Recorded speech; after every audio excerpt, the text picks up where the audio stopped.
ఒక పవిత్రమైన రోజు, ఒక చరిత్రాత్మకమైన రోజు.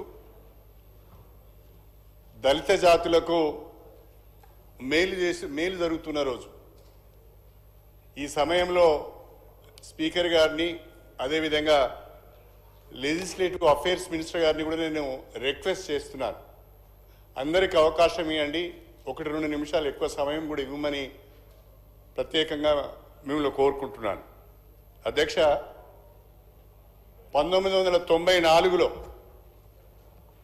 ప్రకాశం జిల్లా ఈదుమూడిలో షెడ్యూల్ కులాల వర్గీకరణ కోరుతూ ఒక సమావేశం జరిగింది. 2025 30 సంవత్సరాలు గడిచిపోయింది అధ్యక్ష. 30 సంవత్సరాలుగా ఎంఆర్పిఎస్ నాయకత్వంలో బ్రహ్మాండంగా దండోరా ఉద్యమం జరిగింది. 30 సంవత్సరాలుగా ఈ దండోరా ఉద్యమానికి నాయకత్వం వహిస్తున్న మందకృష్ణ మాదిగను ప్రత్యేకంగా అభినందించవలసిన అవసరం ఉన్నది. మాదిగ ఉపకులాల తరఫున ఈ వర్గాలు అనేక దశాబ్దాలుగా అన్యాయానికి గురవుతున్నాయి. రిజర్వేషన్ ఫలాలను అందుకోలేకపోతున్నాయి. వారి తరఫున గొంతెత్తాలని ఆలోచన చేసి ఉద్యమాన్ని ప్రారంభించడం జరిగింది. సంతోషకరమైన విషయం ఏంటంటే, దండోరా ఉద్యమానికి ఆనాడు ఆంధ్రప్రదేశ్లో సమైక్య రాష్ట్రంలో అన్ని రాజకీయ పార్టీల మద్దతు దొరికింది. అన్ని సంస్థల సంఘాల యొక్క మద్దతు దొరికింది. అదేవిధంగా సమాజం యొక్క సంఘీభావం దొరికింది. నాకు తెలిసినంత వరకు ఒక సామాజిక ఉద్యమానికి సోషల్ యాక్సెప్టెన్స్ వచ్చింది అంటే ఓన్లీ దండోరా ఉద్యమానికి అని చెప్పి నేను ఈ సందర్భంగా తెలియజేస్తున్నా. అందుకే దాన్ని సామాజిక ఉద్యమం అన్నాం. అంతేకాకుండా ఈ 30 సంవత్సరాలలో సమైక్య ఆంధ్రప్రదేశ్లో ఉన్న ప్రభుత్వాలు కానీ, తెలంగాణ రాష్ట్రంలో ఉన్న ప్రభుత్వాలు కానీ షెడ్యూల్ కులాల వర్గీకరణను సమర్థిస్తూ శాసనసభలో ఏకగ్రీవ తీర్మానాలు చేసినాయి. తెలుగుదేశం ప్రభుత్వం కావచ్చు, కాంగ్రెస్ ప్రభుత్వం కావచ్చు, బీఆర్ఎస్ ప్రభుత్వం కావచ్చు, మళ్ళీ వచ్చిన కాంగ్రెస్ ప్రభుత్వం కావచ్చు, అన్ని రాజకీయ పార్టీలు కూడా సంఘీభావం తెలిపినాయి. అన్ని ప్రభుత్వాలు కూడా శాసనసభలో ఏకగ్రీవ తీర్మానం చేసినాయి.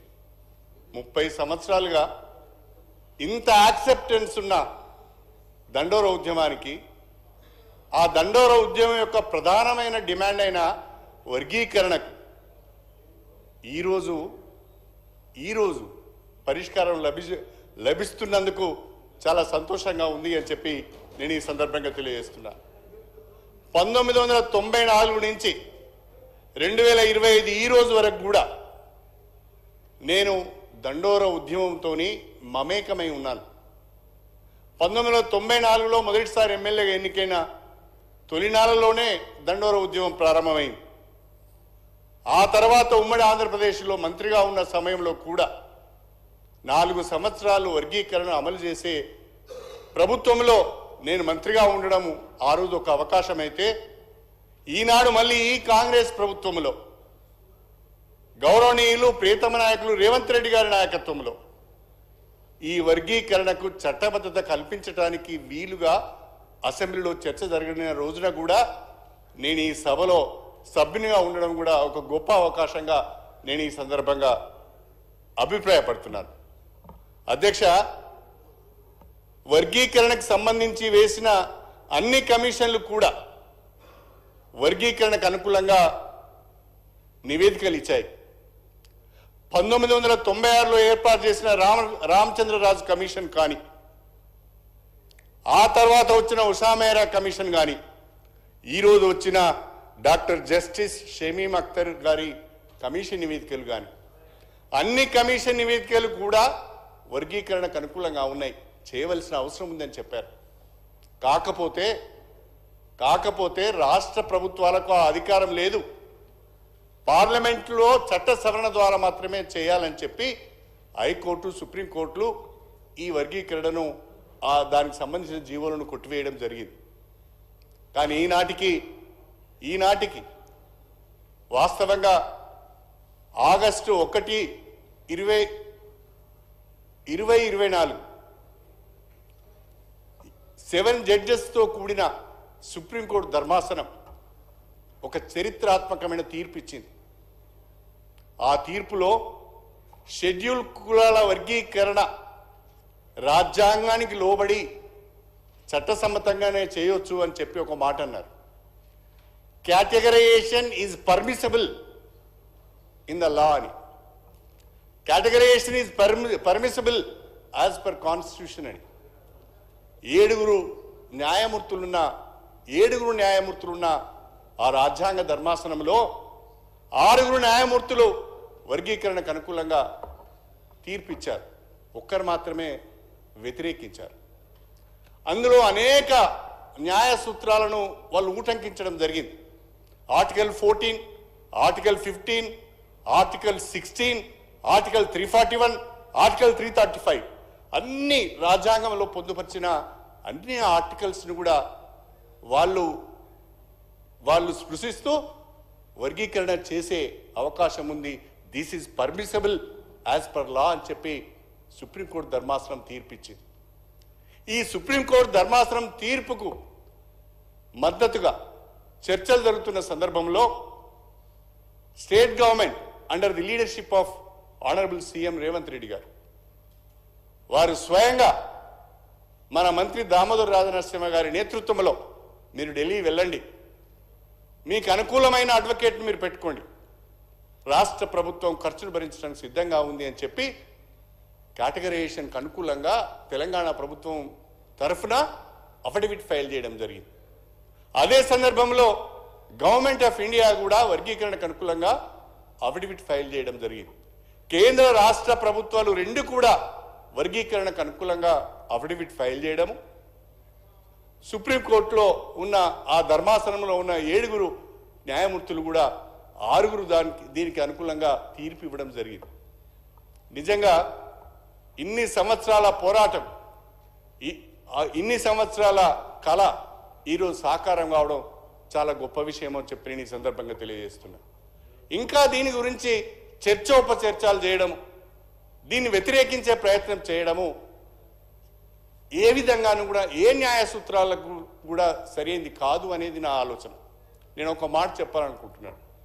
ఇవాళ సమాజంలో డిమాండ్స్ అన్ని ఎట్లా వస్తున్నాయి అంటే, మేము ఎంతమంది ఉన్నామో మాకంతా అనే డిమాండ్స్ వస్తున్నాయి. ఇవాళ మనము కులగణన పైన చర్చ చేశాం. కులగణనలో ఎస్సీలు ఎంతమంది ఉన్నారు, బీసీలు ఎంతమంది ఉన్నారు, మైనారిటీస్ ఎంతమంది ఉన్నారు, ఓసీలు ఎంతమంది ఉన్నారు అనేది చాలా స్పష్టంగా కులగణనలో మనం చెప్పాం. ఎందుకు చెప్పడమే కాకుండా ఏమన్నాము, ఈ కులగణన ఆధారంగా ఆయా వర్గాల సంక్షేమానికి ఈ ప్రభుత్వం కట్టుబడి ఉన్నదనే మాట ఈరోజు మనం చెప్పాం. అదేవిధంగా నేను ఇంకొక మాట కూడా మీకు చెప్పాలి. 2014లో తెలంగాణ ప్రజల సమైక్య పోరాటాల ఫలితంగా తెలంగాణ వచ్చింది. తెలంగాణ వచ్చిన సందర్భంగా ఆంధ్ర తెలంగాణ మధ్యన ఆస్తుల పంపకానికి సంబంధించిన విషయం వచ్చినప్పుడు పాపులేషన్ ఆధారంగా, జనాభా ఆధారంగా 58% అసెట్స్ ఏమో ఆంధ్రాకి ఇచ్చారు, 42% అసెట్స్ తెలంగాణకి ఇచ్చారు. ఏ బేసిస్ మీద ఇచ్చారు?